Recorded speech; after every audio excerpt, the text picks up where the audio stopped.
So in order to solve this problem, you want to find out how much force does the worker who is up here put in order to pull this 100 kilogram cart up of this hill. So in order to do that, we know that the mechanical advantage would be 5. And the efficiency is 100%, so that does not really play a factor into this. For starters, we know that force out over force in is equal to the mechanical advantage, which in this case is 5. From there, you know the force out is going to be whatever this weight is times the sine value of this angle, since the two together cause for the force of gravity acting upon it and the force that this has to counteract. So you know that sine of 30 times 1,000 newtons is going to be equal to 500 newtons over force in is equal to 5. From there, you can multiply 5 on both sides. From there, you know that 500 divided by force in is equal to 5.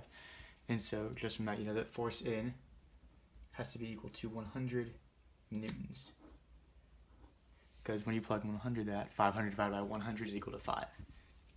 Continuing to find power, you know that power is equal to work over time. Work can be represented by a couple different things, but in this case, we're going to use force times distance. So, force times distance for this over the amount of time. Okay. Continuing that, you know that the distance will be varied because it's mechanical advantage of 5, so any distance works. So in this case, we're going to say that how much power will be used when you pull this thing up 2 meters, and therefore the distance out, the rope that is being used would be 10 meters. Continuing with that, you know that force times distance over time is also the exact same as saying force times velocity, because distance over time is equal to velocity, and that is another equation for power. So you know that force times velocity is equal to power. In order to solve this, you know that the force being outputted is equal to 500 newtons. So that is equal to 500 n times the velocity, which is also, which would be 2 in this case, since you know that it's covering 2 meters and 10 meters there, ratio 5,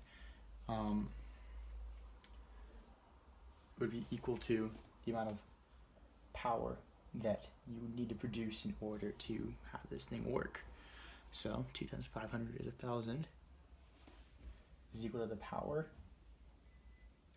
However, since there's mechanical advantage of 5, you would divide this by 5. Therefore, the amount of power that the worker needs to put in order to pull this thing up would be equal to 200 watts. Perfect.